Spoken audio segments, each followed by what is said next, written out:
जय Shiv Shankar friends, welcome to my channel भूतिया Sunday. So welcome again in my new story. कहानी में किसी भी तरह से किसी की भी भावनाओं को ठेस पहुंचाना बिल्कुल नहीं है। ये कहानी पूरी तरह से काल्पनिक है। ऐसे ही हॉरर और हॉन्टेड स्टोरीज़ के लिए हमारे चैनल भूतिया संडे को सब्सक्राइब कर लीजिए। So now start the story. Vinita और Vijay the both are very lovely couples. Vinita और विजय की बहुत जल्दी शादी, अभी कुछ महीने पहले ही बहुत जल्दी शादी हुई थी। कुछ महीने पहले ही इनकी शादी हुई। विजय एक एसीपी था। पुलिस एसीपी था। और शादी के कुछ महीने बाद ही विजय का ट्रांसफ़र हो गया अपने शहर से दूर, एक छोटा सा शहर जो सिर्फ नाम के लिए शहर था। वो था थोड़ा गांव की तरह ही, मतलब थोड़ा सन्नाटा सा, मतलब आपको पता चलेगा। शहर में ट्रांसफ़र हो गया विजय का। ट्रांसफ़र लेटर मिलते ही विजय को 3 दिन में अपने नए शहर के पुलिस स्टेशन थाने में रिपोर्ट करना था। और जिस दिन रिपोर्टिंग का ये था, उसी दिन से फिर विजय की जॉइनिंग भी स्टार्ट होने वाली थी। मतलब उसको वहाँ उसी दिन से काम भी स्टार्ट करना था। विजय चाहता था कि विनीता भी उसके साथ जाए, बिकॉज कि वो एक ऐसी एसीपी है, उसको कोई टाइम का अता पता नहीं कि कब आएगा कब नहीं, तो उसको खाने पीने और बाकी सब चीज़ों के लिए बहुत दिक्कत हो जाएगी। और वो चाहता था कि अब उसकी शादी भी हो गई तो विनीता उसके साथ शहर में जाए। और इस चीज़ के लिए उसके पेरेंट्स भी तैयार थे कि हाँ ठीक है जाओ। लेटर आते ही 3 दिन में उनको जाना था। अगले दिन ही वो लोग चले जाते हैं। उनको वहाँ पे एक रूम दिया गया था, घर पुलिस क्वार्टर दिया गया था, जिसमें एक रूम, एक लिविंग रूम, बाथरूम, किचन, सब कुछ बहुत अच्छा था। वो फुली फर्निश्ड था। फर्नीचर्स वगैरह सब कुछ थे। सिर्फ क्रॉकरीज और किचन का कुछ सामान लाना था और उनके जो पर्सनल सामान थे उनमें से वो सब लेना था सिर्फ। लेटर आज मिलता है। 3 दिन के बाद जो रिपोर्ट करना था, नेक्स्ट डे वो लोग चल देते हैं। रिपोर्ट करने से एक दिन पहले वो लोग पहुंच जाते हैं। उस दिन वो लोग पूरा एरिया को, मतलब पूरा अपना घर सर्च करते हैं और पहुंचते हैं। जैसे वो बाय फ्लाइट वो लोग गए थे और एयरपोर्ट से काफ़ी ज़्यादा दूर, 3 से 4 घंटे की दूरी पे उनका जो पुलिस हेडक्वार्टर था, थाना, जहाँ पे वो लोग वहाँ पे उसका वहाँ पे ऑफिस था, पुलिस स्टेशन। और वहाँ से 30 मिनट to 45 मिनट के अराउंड उनको वहाँ पे रहने के लिए उनको रूम अलॉट किया गया था, रूम दिया गया था। विनीता और विजय दोनों ही बाय फ्लाइट आते हैं शहर में। शहर का मैं नाम नहीं लूँगा। शहर में आते हैं, अपने रूम को, जहाँ पे उनका स्टे था, जहाँ पे उनको अलॉट किया गया था रूम, वहाँ जाते हैं, सब कुछ सेट करते हैं। और वो जो रूम था, विनीता को काफ़ी अजीब सा लगता था। जब वहाँ पे सारे फर्नीचर वगैरह सब कुछ है, जैसे विनीता ने सब फर्नीचर स्पेस के उनके कवर्स को हटाए, तो देखते हैं कि उस पर अजीबोगरीब से दाग लगे हुए हैं। जैसे कि अपने फिंगर्स को किसी ने ब्लड या किसी रेड चीज़ में डुबो के उन पर ऐसे निशान छोड़े हों। बहुत ही अजीब से निशान थे और बहुत अजीबोगरीब सी चीज़ें वहाँ पे। जो फर्नीचर था वो बहुत गंदा और बहुत डर्टी था। जब वो बाथरूम को चेक करते हैं तो वही बहुत गंदा था। और बाथरूम की सीट्स के ऊपर और पूरे टाइल्स पे ब्लड की तरह, खून की तरह पूरा फैला हुआ था। और जैसे ही वो लोग वहाँ पे अपने किचन में आके फ्रिज को खोलते हैं, उसमें भी बहुत अजीबोगरीब सी स्मेल आ रही थी। बहुत गंदी स्मेल थी और ब्लड की स्मेल की तरह, मतलब ब्लड की तरह ही पूरा एकदम ब्लड लग रहा था। वो खून पूरे फ्रिज में एकदम लगा हुआ था, बहुत अजीब तरीके से पूरे बिखरा हुआ था। बहुत ज़्यादा ये देख के विनीता और विजय परेशान हो जाते हैं। विनीता बोलती कि यहाँ पे जो भी रह के गया है वो इंसान था, हैवान था, इतना गंदा करके गया है। विनीता बोलती है कि इसको सेट करने में तो एक दिन नहीं कई दिन लग जाएंगे। तो क्या कहते हैं, ऑनलाइन विजय ने कुछ हेल्पर्स को बुक किया, जो आते हैं और पूरा रूम पूरा मतलब पूरा घर अच्छे से क्लीन अप कर देते हैं। बाहर गार्डन एरिया था थोड़ा सा, वहाँ भी एकदम अच्छे से क्लीन कर देते हैं। मतलब पूरी रात आप लोग पूरी रात सिर्फ इसी सब काम में लग जाती है, क्योंकि वो लोग दोपहर बाद पहुँचते हैं। बाय फ्लाइट आए थे, बट उनकी फ़्लाइट थोड़ी डिले वगैरह हो गई थी, इसलिए उनको टाइम लग गया आने में। वो वहाँ तक पहुँचते हैं, दोपहर तक पहुँचते हैं कहीं। उसके बाद बहुत ज़्यादा, जब पूरी रात आप समझो लग गए 4 बज गए थे सुबह के, सब कुछ क्लीन करते हुए, सब कुछ सेट करते हुए। विनीता बोलती है अपने हस्बैंड विजय को कि अब आप जाके सो जाओ, आपको सुबह 10 बजे हेडक्वार्टर में रिपोर्ट करनी है और आपका काम भी उसी दिन से शुरू हो जाएगा। विनीता और विजय दोनों ही सो जाते हैं और विनीता सुबह उठ के विजय के लिए कुछ नाश्ता बना देती है, उसका टिफ़िन पैक करके, और विजय को भेज देती है। विनीता सोचती है कि मैं क्या करूं। फिर वो सोचती है कि थोड़े से कपड़े वगैरह हैं, मैं इन्हीं सबको धो के अपना सारा काम वो कुछ घंटे में ही फिनिश कर लेती है। जो भी विनीता के पास काम था उसने सब कुछ फ्री कर दिया। और उसके बाद वो सोचती है अब मैं जाके कुछ नेबर्स से थोड़ी बात करती हूँ, जाके बारे में कुछ जानकारी ले लेती हूँ कि पानी का कैसे इंतज़ाम होगा, क्योंकि आज तो पानी भरा हुआ था, बट अब कैसे होगा उसको कुछ आइडिया नहीं था। फ्रूट्स एंड वेजिटेबल्स के लिए विनीता को कैसे मतलब कहाँ जाना होगा, ग्रोसरी आइटम्स के लिए कैसे कैसे कहाँ जाना होगा। जैसे ही विनीता अपने रूम को अपने घर को लॉक करके और वो बाहर अपने गार्डन से बाहर आती है, उसके पास ही कुछ लेडीज़ें खड़ी होती हैं, बट वो विनीता को देख के ही अजीब से रिएक्ट करके और वहाँ से चली जाती हैं। विनीता बहुत परेशान हो जाती है कि लोग ऐसे क्यों रिएक्ट कर रही हैं, मतलब मुझे देख के। मैं अंदर क्या, फिर वो अपने आप को चेक करती है कि मेरे पास कुछ मतलब उसके फेस पे कुछ लगा हुआ है, या ऐसे वो इतनी बुरी दिख रही है कि ये लोग ऐसे चली जा रही हैं। वो जैसी उसके लेफ़्ट साइड में ही कुछ 2 लेडी बात कर रही थी और वो उनको बोलती है एक्सक्यूज़ मी। वो लोग कुछ बोले बिना ही तुरंत जैसी वो बोलते एक्सक्यूज़ मी, वैसे ही वो तुरंत चली जाती हैं।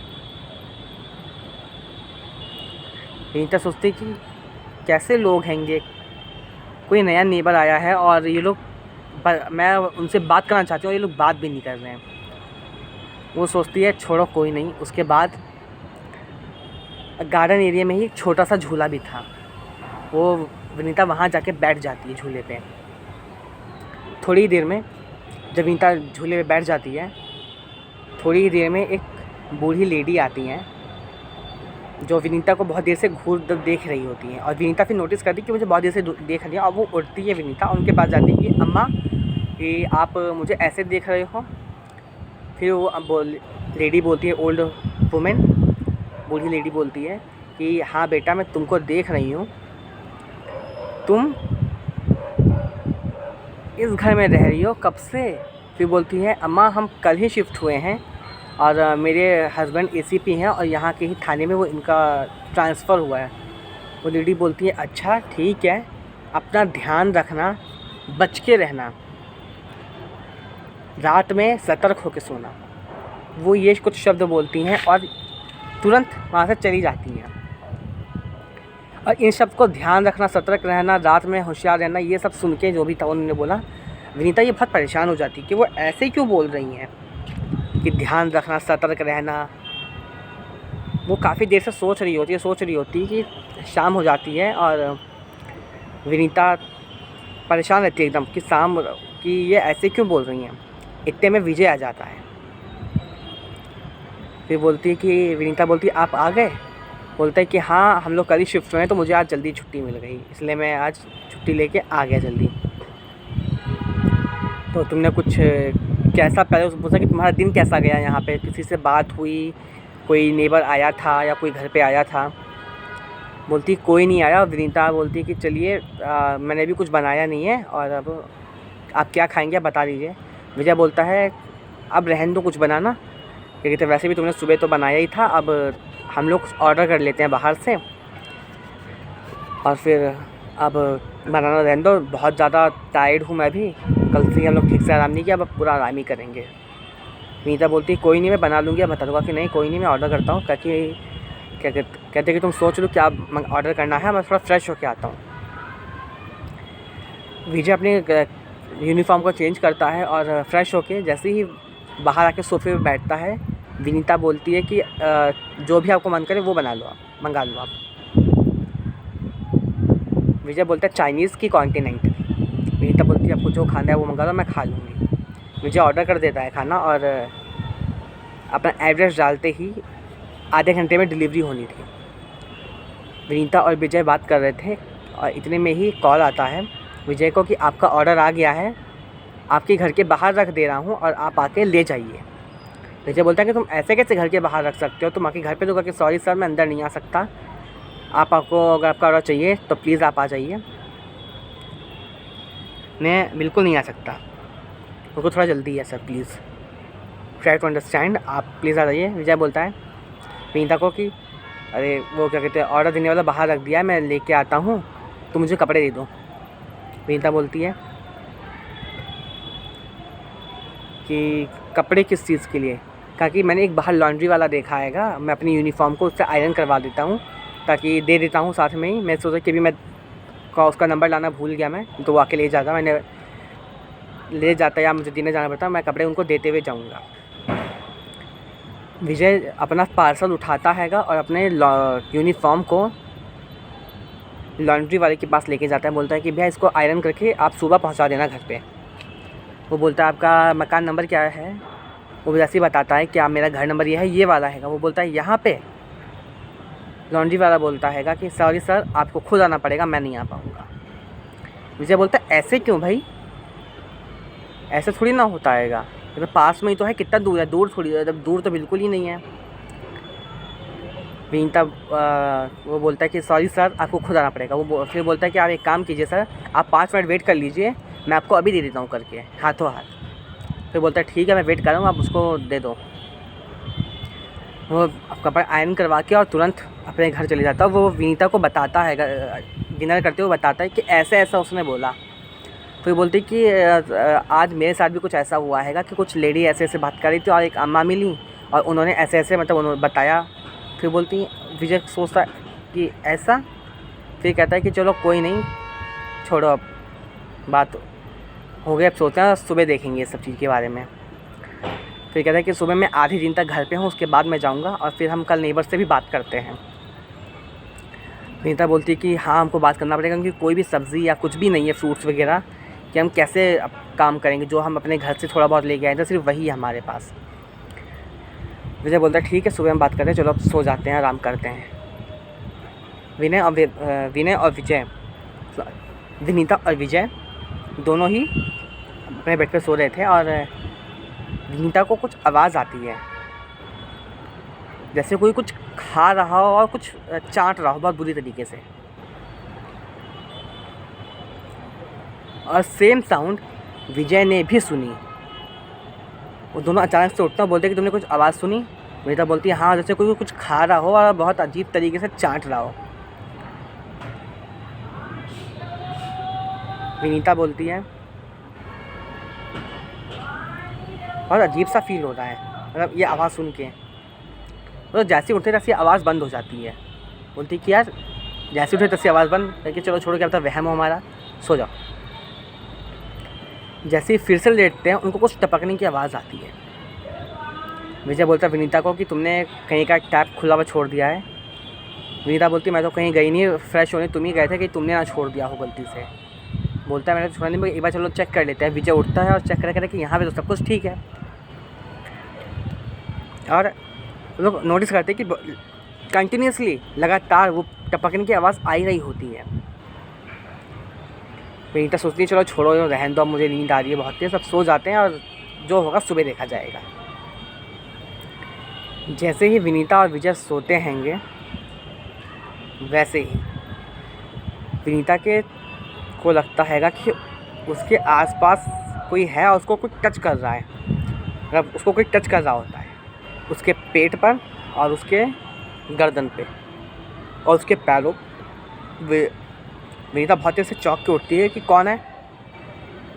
विजय सुन के तुरंत उधर बोलता है क्या हुआ। बोलता है ऐसा लगा कि किसी 3 लोगों ने मेरे पेट पे, मेरे गर्दन पे और मेरे पैरों पे टच किया। बोलती क्या। बोलते हैं हाँ। ऐसा कि 2 हाथ पेट पे, 2 हाथ गर्दन पे, 2 हाथ मेरे पैरों पे, ऐसे किसी ने टच किया। विजय सुन के बहुत ज़्यादा मतलब परेशान और गुस्से में हो जाते कि ऐसे कैसे, क्या हो सकता है, कोई है भी नहीं। पूरा घर देखते हैं वो लोग, कुछ नहीं।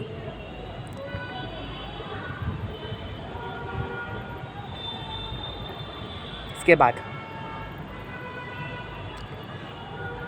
2-3 दिन बीतते हैं, ऐसे ही गुजरते हैं। जब कुछ हॉरेबल, कुछ अजीब सा फील के साथ ऐसे ही 2-3 दिन बीत जाते हैं। एक नेबर मिलती हैं जो उनको बताती हैं, विनीता को बताती हैं। एक्चुअली विनीता अपने उसी गार्डन के झूले पे बैठी हुई थी और वो बताती हैं, उनको बाहर बुलाती है कि आप बाहर आओ। बोलती हैं हाँ। फिर बोलती है कि आप अंदर क्यों नहीं आते हो, आप लोग अंदर क्यों नहीं आए आप। बताती है कि जिस घर में तुम रहती हो वहाँ पे पिशाचों का साया हैगा, ज़ॉम्बीज़, पिशाच, ताकि यहाँ पे पिशाच रहते हैं। और विनीता बोलती है प्लीज़ मैं इन सब बातों में बिल्कुल भी बिलीव नहीं करती, ताकि ये सब थोड़ी ना कुछ होता हैगा। फिर बोले जब से तुम आई हो तब से तुमने कुछ नोटिस किया है? कहा कि हाँ अजीब चीज़ें हुई हैं। बोलती कि नहीं मैं ऐसा तो कुछ नहीं। कहा कि कुछ भी नोटिस किया हो अजीब? कहा कि हाँ मैंने एक दिन नोटिस किया है कि मेरे पैरों पे ऐसे, क्या कि वो कुछ भी हो सकता है, थकान है या कुछ भी हो सकता है, मगर मैं नहीं मानती कि ज़ॉम्बीज़ और ये सब कुछ होते हैं। प्लीज़ आप मुझे से भड़काइए मत। और मैं एक एसीपी की वाइफ हूँ, तो मैं बिल्कुल भी इन सब चीज़ों पर बिलीव और भी नहीं कर सकती, बिकॉज आई एम एजुकेटेड। वो ऐसे अपनी एजुकेशन का उनको धौंस देती है कि मैं एजुकेटेड लड़की हूँ, आजकल क्यों मैं इन सब चीज़ों पर बिल्कुल बिलीव नहीं करती। और तुरंत उनके पास से वो चली जाती है, और वो भी तुरंत वहाँ से चली जाती हैं। उसके बाद उसी रात में विनीता और विजय जब सो रहे होते हैं, विनीता पानी पीने के लिए उठती है। उसको बहुत तेज़ प्यास, उसकी गले में जलन मच रही थी, और देखती उसके बॉटल एकदम पूरा वो पानी लाना अपने रूम में भूल गई। अब उठ के जैसे किचन में जाती है, जानने के लिए आगे बढ़ती है किचन में। वो देखती है, वो जैसे ही जाती है और किचन के गेट पे ही पहुँचती है, वैसे देखती है कि किचन के फ्रिज से, जिसको बहुत ज़्यादा क्लीन कर, तब साफ़ करके अपना सामान रख रखा था, कोई 2 अजीब से इमेजेस हैं। थोड़ा इंसानी इमेज की तरह हैं, थोड़ा इंसान ही इमेज की तरह हैं, इंसान की तरह हैं, मतलब उनके हाथ हैं बस अजीब तरीके से हैंगे। और वो पूरे फ्रिज को सामान निकाल के से खोल के और फाड़ के फेंक रहे हैं इधर उधर। विनीता ये देख के बहुत हैरान हो जाती है, और उसकी चीख निकलने वाली थी कि उसने अपने आप को कंट्रोल किया, अपने मुंह को दबाया अपने हाथ से, और इस चीज़ को देखा। और जैसे ही उस एक जो फाड़ रहते हैं, एक ज़ॉम्बी ने, जैसे विनीता, पिशाच ने, ज़ॉम्बी पिशाच ने, जो भी है, उसने जैसे ही देखा उसके तरफ, वो देख के उसकी आंखें एकदम से चमक रही थी, और वो एक ऐसा लगा कि एक है ह्यूमन बॉडी, बस उसमें जान नहीं है। बहुत अजीबोगरीब तरीके से उसकी आंखें एकदम वाइट हैं, उसकी आंखें एकदम वाइट हैं, और एकदम अजीबोगरीब तरीके से चल रहा है, देख रहा है, और अजीबोगरीब तरीके से देख रहा है और चल रहा है। वो उसकी तरफ आता है, जैसे ही तो ये दो देखती है विनीता, वो तुरंत भाग के रूम में जाती है, विजय को जगाती है। वो बताती है कि उठो भागो। फिर बोलते हैं विजय को क्या हुआ। वो बोलती है ऐसी बात है, तुम उठो मैं तुमको बताती हूँ। वो विजय को कैसे भी करके बाहर लेके आती है, अपना फ़ोन उठाती है, बाहर लेके आती है और बताती है ऐसे चीज़ मैंने देखा क्या, कि तुम्हारा वहम, ऐसा कुछ नहीं होता है। जब वो किचन में जाते हैं तो हकीकत में ही सारी चीज़ें फटी और बेकार, फाड़ के फोड़ पता ख़राब करके बाहर फैली हुई थी। बोलती देखा ये तुमने किया या मैंने किया, यहाँ पे पक्का कुछ है पक्का। फिर बोलती वो लेडी, उसने मुझे बताया था मगर मैंने उसकी बात पे यकीन नहीं किया था, मेरी बहुत बड़ी गलती है, जो मैंने उसकी बात पे यकीन नहीं किया। कहती मुझे तो उसका घर भी नहीं पता कि हम लोग कैसे मैं पता लगाऊंगा। कि कोई नहीं, वो पूरी रात उसी रोड पर, जैसे उनका घर गार्डन और एक छोटी सी रोड थी, वो पूरी रात उसी रोड के पास खड़े रहते हैं, सब रोड पर बैठे रहते हैं। विनीता अपने घर में जाने की हिम्मत नहीं बन जुटा पा रही थी। जैसे ही वो खड़े रहते हैं, जब फिर सुबह होती है और वो लोग वहीं पे तो एक दूसरे के कंधे पे सड़क के सो जाते हैं वहीं पे। और जब सुबह होती है वो लेडी फिर से वहाँ पे आती है, उनको बोलती है क्या हुआ, यहाँ पे क्यों बैठी हो तुम। वो बताती है मुझे माफ़ कर दीजिए, कल मैंने आपको ऐसे बोला, सॉरी मैंने कुछ ऐसा देखा था कि मैंने तुमको कहा था ना, कहा कि तुमने नोटिस किया कि तुमसे कोई बात नहीं कर रहा है, तुम्हारे घर की तरफ कोई देख नहीं रहा है, कहा कि इसी कारण, कहा कि ज़ॉम्बीज़ जो आता है उनको मार के उनका सारा खून पी जाते हैं और उनके बॉडी को भी खा जाते हैं। उनकी बॉडी भी यहाँ से नहीं मिलती है, मिलता है तो सिर्फ़ कुछ बाल, नाखून और कुछ बची कुची हड्डियाँ, जिसके टेस्ट के बाद पता चलता है कि हाँ ये वही लोग हैं जो आए थे। क्योंकि तुम्हारे पास टाइम है, तुम चाहो तो अपना यहाँ घर छोड़ के कहीं और जा सकती हो। फिर बोलती है ठीक है, और फिर विजय और विनीता उस रात बच ही गए। अगर वो लोग घर से बाहर नहीं आते तो वो लोग शायद नहीं बच पाते। उस लेडी ने बताया था कि वो ज़ॉम्बीज़ घर से बाहर नहीं आते, वो घर के गार्डन के ही बाउंड्री में रहते हैं, उसके बाहर वो आ ही नहीं सकते, आते ही नहीं हैं। बाहर कोई खतरा नहीं है, अंदर खतरा है। वो लोग उस वक्त बचते हैं, तब बच गए और उन्होंने तुरंत उसी दिन ही अपना रूम चेंज कर दिया। ये कहानी यहीं पे ख़त्म होती है। कहानी कैसी लगी कमेंट्स में ज़रूर बताइएगा। और आप में से बहुत सारे ऐसे लोग हैं जो हमारे चैनल को सब्सक्राइब नहीं करते, so please subscribe the channel. मिलते हैं अपने नेक्स्ट वीडियो में, तब तक के लिए बाय, गुड नाइट।